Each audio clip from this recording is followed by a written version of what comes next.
इस वीडियो में हम बात करेंगे arrival time of a refracted wave for 2 layers.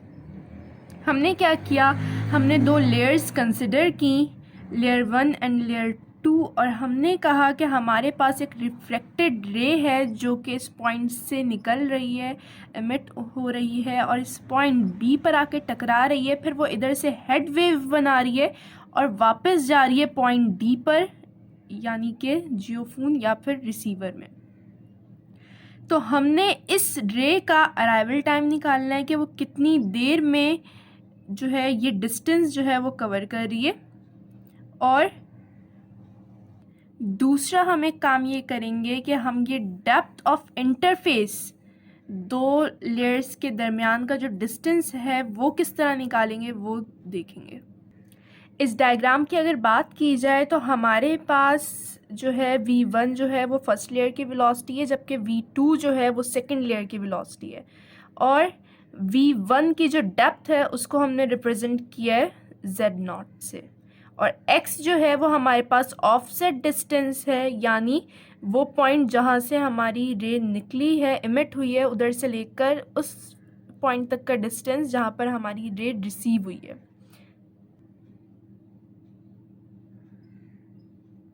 हमने अराइवल टाइम निकालने के लिए सबसे पहले क्या किया, सबसे पहले जो हमारा ये रे पाथ था इसको 3 जो है वो पॉइंट्स में डिवाइड किया, 3 पाथ्स में डिवाइड किया। पहला ए से बी, दूसरा बी से सी, तीसरा सी से डी। हमारा जो ये रे पाथ था ए से लेके डी तक का, उसको हमने 3 पॉइंट्स में डिवाइड किया, ए से लेके बी तक, बी से लेके सी तक और सी से लेके डी तक। फिर हमने क्या किया, हमने कहा कि अगर हम इन तीनों पाथ्स का टाइम जो है वो ऐड कर दें तो हमारे पास टोटल टाइम आ जाएगा। तो इन तीनों पाथ्स का टाइम हमने कैलकुलेट करने के लिए अलग अलग जो है वो कैलकुलेशंस किए हैं, वो हम देखेंगे आगे। लेकिन उससे पहले हम ये देखते हैं कि हमने टाइम ए बी और टाइम सी डी को क्यों कहा कि ये हमारे पास इक्वल हैं। हमारे पास हमेशा जिस एक आइडियल जो है सरफेस पर, एक स्मूथ सरफेस पर हमारे पास जिस एंगल से रे टकराती है उसी एंगल से वो वापस जाती है जियोफोन में। तो हमारे पास ये एंगल और ये एंगल दोनों बराबर होते हैं। जब हमारे पास ये दोनों एंगल्स बराबर हैं तो हमारे पास ये दोनों साइड्स भी बराबर हैं, मतलब ए बी साइड और सी और डी साइड ये दोनों बराबर हैं। जब हमारे पास इन दोनों की लेंथ बराबर है तो हमारे पास दोनों में इक्वल टाइम रिक्वायर्ड होगा रे को ट्रैवल करने के लिए। तो इसीलिए हमने कहा कि जितना टाइम हमारी जो है वो रे को ए से बी तक ट्रैवल करने में लग रहा है उतना ही सी से डी तक ट्रैवल करने में लग रहा है। तो अगर हमने दोनों में से कोई एक भी निकाल लिया तो इसका मतलब हमने दोनों निकाल लिए। अब हमने क्या किया, हम कैलकुलेट कर रहे हैं टाइम ए से बी या फिर सी से डी तक। तो हमने ए से बी टाइम ट्रैवल जो है वो कैलकुलेट करने के लिए ये ट्राइंगल कंसिडर किया, ए बी और ई। ये ट्राइंगल हमने कंसिडर किया और हमने कहा कि ए से लेके ई तक का जो डिस्टेंस है वो हमारे पास x1 है, जबकि हमारे पास B से लेके E तक का जो डिस्टेंस था वो ये Z0 दिया हुआ है।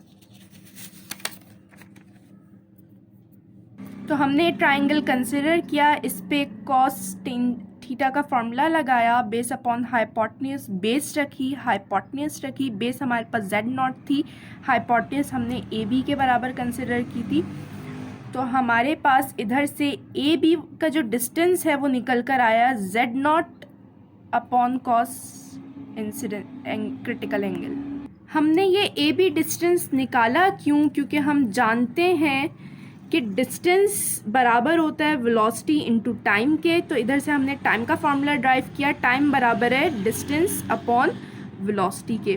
तो टाइम ए बी बराबर है distance A B upon v1 velocity. v1 हमने क्यों ली, v2 क्यों नहीं ली, क्योंकि हमारी जो ये लेयर अगर हमने इधर तक का इधर ये पाथ कंसिडर किया है तो ये जो हमारी रे है ये फर्स्ट लेयर में ट्रैवल कर रही है तो इसकी जो वेलोसिटी होगी वो वही वेलोसिटी होगी जो लेयर 1 की वेलोसिटी है, यानी v1।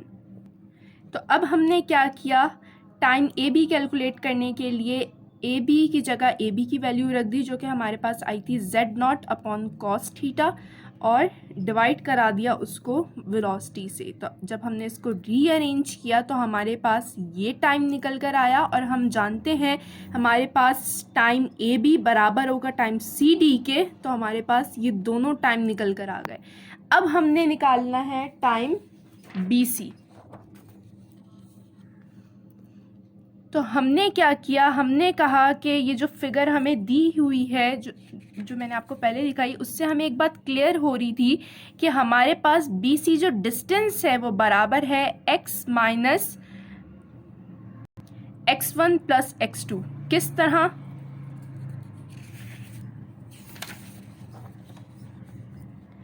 ये जो मेरे पास डिस्टेंस है बी सी, अगर मुझे ये मालूम करना है तो मैं ये जो x डिस्टेंस है इधर से लेके इधर तक का, अगर उसमें से ये पार्ट निकाल दूं और ये पार्ट निकाल दूं तो मेरे पास ये इतना डिस्टेंस आ जाएगा, और ये मेरे पास बराबर है इस डिस्टेंस के, b और c तक के डिस्टेंस के। तो इसीलिए मैंने कहा कि मेरे पास जो डिस्टेंस बी सी है वो बराबर है x minus x1 plus x2। अगर इन दोनों को मैं ऐड कर दूं और सब्ट्रैक्ट करवा दूं x में से तो मेरे पास ये डिस्टेंस आ जाएगा।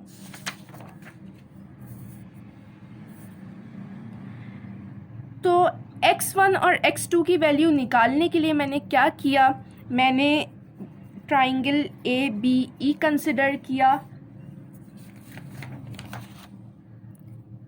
ये ट्राइंगल कंसिडर किया, और इस पे मैंने फॉर्मूला लगाया टेंजेंट का। इसके साथ साथ एक बात आपको ये बता दूं कि हमारे पास जितना डिस्टेंस x1 है उतना ही डिस्टेंस x2 होगा, क्योंकि दोनों ट्राइंगल हमारे पास इक्वल हैं, तो x1 और x2 दोनों बराबर होंगे। तो अगर मैंने x1 की वैल्यू निकाल ली, इसका मतलब मैंने x2 की भी वैल्यू निकाल ली। तो इस ट्राइंगल पे मैंने टेंजेंट का फॉर्मूला लगाया, और मैंने कहा टेंजेंट बराबर होता है परपेंडिकुलर अपॉन बेस के। तो परपेंडिकुलर मेरे पास बन रहा है x1 और बेस है मेरे पास z0 डेप्थ। तो इधर से मेरे पास डिवाइड हो रहा है, इधर आके मल्टीप्लाई करा दिया, तो मेरे पास x1 निकल कर आया z0 टेंजेंट थीटा सी, और मुझे पता है कि x1 बराबर है x2 के, तो x2 भी मेरे पास निकल कर आया है z0 टेंजेंट थीटा सी। इसको मैंने इक्वेशन नंबर 1 में रख दिया। बी सी बराबर है x माइनस x1 की वैल्यू प्लस x2 की वैल्यू, दोनों मेरे पास सेम वैल्यूज़ हैं, तो मैंने इनको ऐड करवा लिया। तो मेरे पास जो डिस्टेंस था B से लेके C तक का, वो मेरे पास निकल कर आया x minus 2z tangent theta C। और इधर जब मैंने टाइम के फॉर्मूले में रखा इसको डिस्टेंस अपॉन वेलोसिटी, तो मेरे पास ये इक्वेशन निकल कर आई।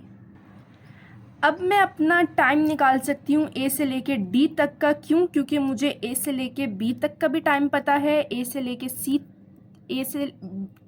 लेके सी तक का भी टाइम पता है, और सी से लेके डी तक का भी टाइम पता है। तो अगर मैं इन सब टाइम को ऐड कर लूँ तो मेरे पास टोटल टाइम आ जाएगा। तो मैंने क्या किया, इन सब की जगह इन सब की वैल्यूज़ रख दी, और मेरे पास ए बी और सी डी की वैल्यू एक जैसी थी, तो मैंने इनको ऐड करा दिया। जब मैंने ऐड कराया तो मेरे पास ये आंसर आया, और ये जो मेरी बी सी की वैल्यू थी वो एज इट इज़ मैंने उतार ली। फिर मैंने एलसीएम ब्रेक कराया, तो मेरे पास x upon V two minus 2z tangent theta C upon V two आ गया। और मेरे पास जो है, मैंने फिर क्या किया कि स्नेल्स लॉ के फॉर्मूले से स्नेल्स लॉ के फॉर्मूले से v2 की वैल्यू निकाली, जो कि मेरे पास आ रही थी v1 अपॉन साइन थीटा सी।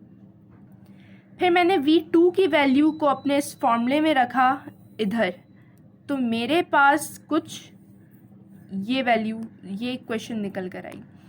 अब मैं जानती हूँ मेरे पास टेंजेंट बराबर होता है साइन अपॉन कॉस के। तो मैंने क्या किया, मैंने टेंजेंट की वैल्यू जो है वो इधर पुट की, तो मेरे पास ये इक्वेशन निकल कर आई। अब जब मैंने साइन थीटा को मल्टीप्लाई कराया तो 2 साइन थीटा थे, तो मेरे पास साइन स्क्वायर थीटा निकल कर आया। किस तरह मल्टीप्लाई करा दिया मैंने,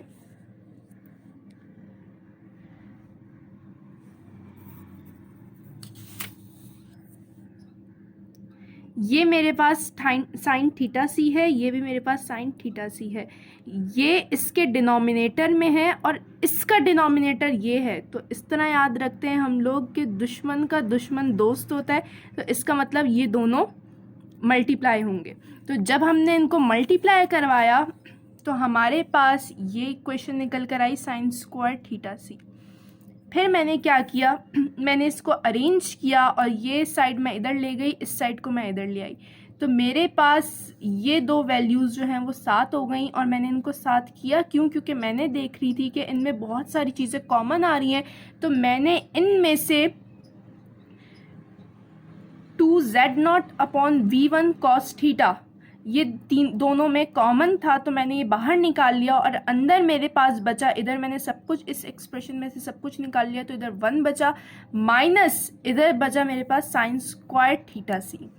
जब मेरे पास ये इक्वेशन निकल कर आ गई तो मैंने अभी अपना काम थोड़ी देर इधर रोक दिया। अब मैं क्या करूँगी, मैं 1 माइनस साइन स्क्वायर थीटा की वैल्यू निकालूंगी और कॉस थीटा सी की वैल्यू निकालूंगी। तो मैंने इन दोनों की वैल्यूज़ निकालने के लिए क्या किया, मैं जानती थी कि मेरे पास साइन स्क्वायर थीटा बराबर होता है cos square theta plus sine square theta बराबर होता है 1 के।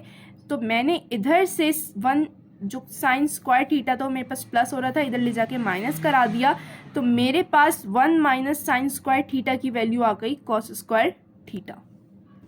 अब मैं मालूम करूँगी कॉस थीटा की वैल्यू, तो उसके लिए मैंने क्या किया, मैंने कहा मुझे पता है स्नेल्स लॉ के ज़रिए कि साइन थीटा सी बराबर है v1/v2 के। तो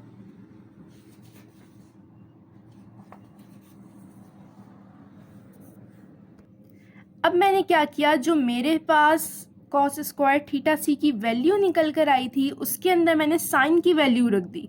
साइन मेरे पास क्या निकल कर आया था स्नेल्स लॉ से v1/v2, तो ये, और क्योंकि इधर साइन स्क्वायर है तो मैंने इसका स्क्वायर ले लिया। अब जब मैंने स्क्वायर अप्लाई किया तो मेरे पास v1/v2 आया, मैंने इन दोनों का एलसीएम ले लिया तो मेरे पास ये इक्वेशन निकल कर आई। अब मुझे कॉस स्क्वायर थीटा की वैल्यू नहीं चाहिए, कॉस थीटा की वैल्यू चाहिए, तो मैंने दोनों साइड पर स्क्वायर रूट लिया और इधर से मेरे पास स्क्वायर से रूट कैंसिल हो गया और ये मेरे पास इस तरह आ गया।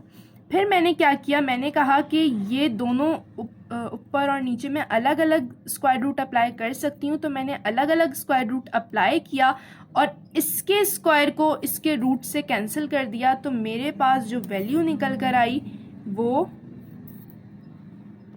कॉस थीटा सी की निकल कर आई v2 square minus v1 square का whole root divide by v2। अब जो काम मैंने इधर रोक दिया था इक्वेशन नंबर 2 में और 1 माइनस साइन स्क्वायर थीटा और कॉस स्क्वायर थीटा की वैल्यूज़ मालूम करने के लिए आगे शुरू किया था, अब मैं उसको कंटिन्यू कर रही हूँ। मैंने क्या किया, मैंने 1 माइनस साइन स्क्वायर थीटा की वैल्यूज़ में रख दी, तो वो मेरे पास कॉस स्क्वायर थीटा सी थी, कॉस से स्क्वायर कैंसिल हो गया, तो मेरे पास इधर बचा कॉस स्क्वायर थीटा सी, कॉस थीटा सी, और कॉस थीटा सी की वैल्यू मैं जानती हूँ मेरे पास क्या है, v2 का स्क्वायर माइनस v1 का स्क्वायर, इसका whole root divide by v2। तो मेरे पास ये इक्वेशन निकल कर आई और जब मैंने इसको रीअरेंज किया x/v2 को बाहर ले आई प्लस 2z/v2 का स्क्वायर माइनस v1 का स्क्वायर डिवाइड बाय v1/v2। तो मेरे पास अराइवल टाइम के लिए एक्सप्रेशन निकल कर आ गई a से लेके d तक, मतलब जो कंप्लीट रे पाथ था a से लेके d तक का, उसके लिए मेरे पास एक इक्वेशन निकल कर आ गई। अब अगर हमें डेप्थ ऑफ इंटरफेस मालूम करने के लिए कहा जाएगा तो हम क्या करेंगे, हम कंसिडर करेंगे एक रे जो कि स्ट्रेट आ रही है, इधर से टकरा रही है और वापस इधर जाके रिसीव हो जा रही है।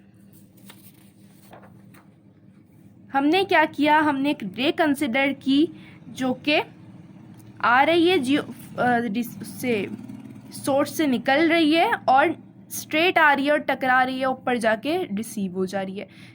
तो हमारे पास इधर जो x था, मतलब ऑफसेट डिस्टेंस जो था वो 0 हो गया। तो जब हमने ऑफसेट डिस्टेंस 0 रखा तो हमारे पास ये जो वैल्यू थी वो 0 हो गई। इधर से हमारे पास टाइम बराबर हो गया इसके।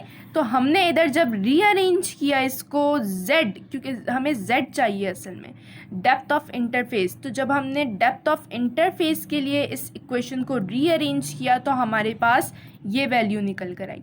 इसका मतलब ये है कि अगर हमें डेप्थ ऑफ इंटरफेस निकालनी होगी तो हम क्या करेंगे, जो टाइम है हमें वो चाहिए, v1 की वेलोसिटी चाहिए। ये v1 वो वेलोसिटी है जिसकी हम उस लेयर की वेलोसिटी है जिसकी हम डेप्थ निकाल रहे हैं। तो v1 की velocity v multiply by v2 की वेलोसिटी और इस फॉर्मूले में रख देंगे तो हमारे पास डेप्थ निकल कर आ जाएगी। इधर से जो टाइम का फॉर्मूला था हम उसको भी एक दफ़ा कंक्लूड कर लेते हैं कि अगर हमें अराइवल टाइम किसी भी रे का जो है वो मालूम करना होगा तो हमें उसके लिए क्या क्या चाहिए। हमें पहली वाली लेयर की वेलोसिटी चाहिए, दूसरी वाली लेयर की वेलोसिटी चाहिए और ये जो डेप्थ है पहली वाली लेयर की वो चाहिए। तो अगर हमारे पास ये डाटा होगा तो हम इससे अपना टाइम ऑफ अराइवल जो है वो निकाल सकते हैं।